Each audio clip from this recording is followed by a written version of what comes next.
మాకు తెలిసి తెలియకుండా ఏమన్నా జరిగి ఉంటే ఈసారి వాటిని రెక్టిఫై చేసుకునే చేస్తామని మీకు అందరికీ ఈ వేదిక నుంచి మీకు అందరికీ హామీ ఇస్తున్నాం.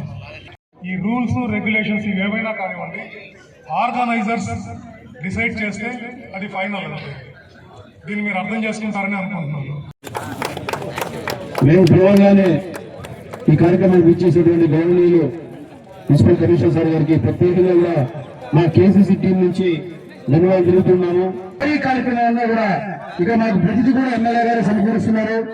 ఎమ్మెల్యే గారి సహకారంతో ఈ భారీ ఎత్తున ఈరోజు కేసీసీ క్రికెట్ టోర్నమెంట్ సీజన్ 2 నిర్వహిస్తున్నాము. 28 తేదీ ఉదయం 9 గంటలకి మన గౌరవ శాసనసభ్యులు ధర్మాటి వెంకటకృష్ణారెడ్డి గారి ఆధ్వర్యంలో ముఖ్య అతిథిగా ఇచ్చేస్తున్నారు. ఆ రోజు 28 తేదీ ఇనాగ్రేషన్ ప్రారంభమవుతుంది టోర్నమెంట్. తప్పకుండా క్రీడాకారులందరూ కూడా ఆ కార్యక్రమంలో పాల్గొనాలని మనస్ఫూర్తిగా కోరుకుంటున్నాను. టోర్నమెంట్ ఏ విధంగా ఉంటుంది, ఈసారి ఏ విధంగా అనుకూలంగా కాకుండా ప్రతి టీం కూడా రాసుకో వైట్ పేపర్ రాసుకోవాలి. 14-25 ఆ టీం పేర్లు చూడండి. ఒకసారి ఒక టీం పేరు చూడండి.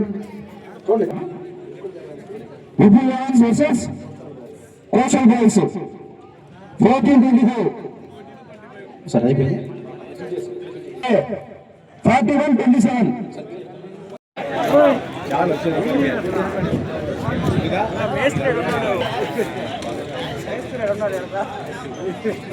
క్లారిటీ రా ఇడి తిరగండి, అందరూ ఇటు చూడండి.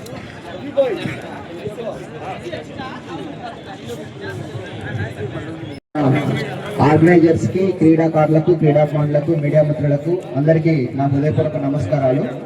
గత సంవత్సరం కూడా ఇక్కడ పెద్ద ఎత్తున మనము క్రికెట్ టోర్నమెంట్ ఏర్పాటు చేసుకొని మంచి ఆహ్లాదకర వాతావరణంలో క్రికెట్ ఆడిపించడం జరిగింది. ఈ సంవత్సరం కూడా ఆర్గనైజర్స్ మళ్ళీ ముందుకు వచ్చి ఈ క్రికెట్ టోర్నమెంట్ మొత్తం మొదలు పెట్టబోతున్నారు. ఈసారి రెస్పాన్స్ అయితే చాలా బాగుంది. చూస్తే 80 టీమ్స్ ఒక బిగ్ టోర్నమెంట్ లాగా అనిపిస్తుంది.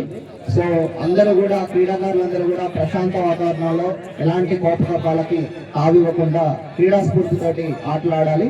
అలానే ఆర్గనైజర్స్ కూడా ఫెయిర్ గా ఉండి అందరికీ కూడా క్రీడా స్ఫూర్తి చాటేలాగా క్రీడా పోటీలు నిర్వహించి ఆవులి పట్టణానికి ఒక మంచి పేరు తీసుకొని రావాలని ఈ సందర్భంగా కోరుకుంటూ ఈ కార్యక్రమానికి విచ్చేసిన అందరికీ కూడా ధన్యవాదాలు తెలియజేస్తూ, క్రీడాకారులకి అందరికీ కూడా ఆల్ ది బెస్ట్ చెప్తున్నాను.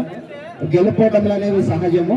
సో వాటిని పట్టించుకోకుండా ఆటల్లో ఎలా ప్రతిభ కనపరచాం అనేది ముఖ్యంగా చూసుకొని క్రీడా పోటీల్లో పాల్గొనాల్సిందిగా కోరుకుంటూ నన్ను ఈ కార్యక్రమానికి ఆహ్వానించినందుకు ఆర్గనైజింగ్ కమిటీ వారికి ప్రత్యేకమైన ధన్యవాదాలు తెలియజేస్తున్నాను. Thank you.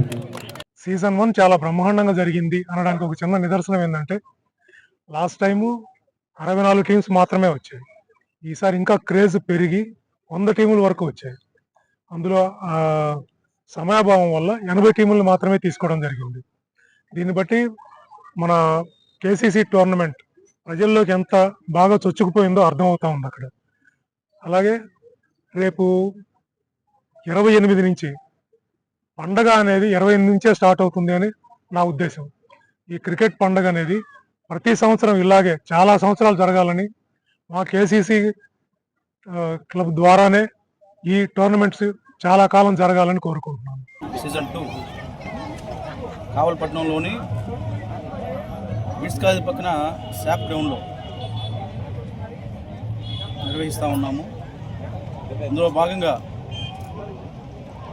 టీమ్ పిక్చర్స్ అంటే ఎవరు ఏ జట్టు ఎవరితో ఆడాలనేది ఈరోజు గౌరవ మున్సిపల్ కమిషనర్ గారు శ్రావణ్ గారి ఆధ్వర్యంలో ఏ జట్టు ఎవరితో ఆడాలనేది ప్రకటించాము. ముఖ్యంగా సీజన్ 1 ఏ విధంగా జరిగిందో, క్రీడాకారులందరూ కూడా ఎంతమంది పాల్గొన్నారో, ఏ విధంగా ఇక్కడ ఆడారో కూడా మనం అందరూ కూడా తెలిసిన విషయం. సీజన్ 2 కూడా అంతకు మించి ఏర్పాట్లు చేస్తూ ఉన్నాము. ఇక్కడ ఏర్పాట్లన్నీ కూడా ప్రైజ్ మనీ దేనేమి ఏర్పాట్లు అన్నీ కూడా మన గౌరవ ఎమ్మెల్యే కృష్ణారెడ్డి గారు మాకు అందిస్తూ ఉన్నారు. అలాగే ఈ సీజన్ 2లో 80 జట్లు పాల్గొంటున్నాయి. 80 జట్లు కూడా గెలిచిన వారు టోర్నమెంట్లో ముందుకు వెళ్తారు, ఓడిన వారు వెంటనే టోర్నమెంట్ నుంచి వైదొలుగుతారు. ఫైనల్ మ్యాచ్ ఈ నెల అంటే జనవరి 25వ తేదీ నిర్వహించాలనుకుంటా ఉన్నాం. ఆదివారం అన్నీ అనుకూలంగా జరిగితే వచ్చే నెల 25వ తేదీ ఫైనల్స్ ఉంటాయి. చుట్టుపక్కల గ్రామాల నుంచి, మండలాల నుంచి, ముఖ్యంగా కావలి మండలం, కావలి రూరల్ కానీ, జలదంకి, బోగోలు, దాదాపు అల్లూరు మండలాల నుంచి 80 టీంలు రావడం జరిగింది. ఏ జట్టు ఎవరితో ఆడాలనేది కూడా క్లియర్గా మీ అందరూ కూడా చూశారు. ఏ జట్టు ఎవరితో ఆడాలనేది కూడా కమిషనర్ గారు ఒక లాటరీ రూపంలో తీశారు. తప్పకుండా ఈ టోర్నమెంట్ని కూడా సీజన్ 2 టోర్నమెంట్ని కూడా భారీగా విజయవంతం చేస్తామని మా కేసీసీ టీం తరఫున మీ అందరూ కూడా తెలియజేస్తూ ఉన్నాను. ముఖ్యంగా ఈరోజు యువత ఏ విధంగా ముందుకెళ్తున్నారో మనం చూస్తూనే ఉన్నాం. సమాజంలో డ్రగ్స్, బెట్టింగ్స్, మద్యం ఇలాగా చెడు మార్గంలో ప్రయాణిస్తున్నటువంటి కొంతమంది యువతని, ముఖ్యంగా స్పోర్ట్స్ కూడా, విద్యతో పాటు స్పోర్ట్స్ కూడా ఎంకరేజ్ చేయాలని ఒక ఆలోచనతో కేసీసీ టీం ఆధ్వర్యంలో ఎమ్మెల్యే గారి సహకారంతో సీజన్ 2 కూడా భారీగా ఏర్పాట్లు చేస్తూ ఉన్నాం. ప్రతి క్రీడాకారుడు కూడా ఈ టోర్నమెంట్లో పాల్గొని తమ జట్టు తరపున ప్రదర్శన చేయాలని చెప్పి మనస్ఫూర్తిగా కోరుకుంటూ సెలవు తీసుకున్నాం. జై.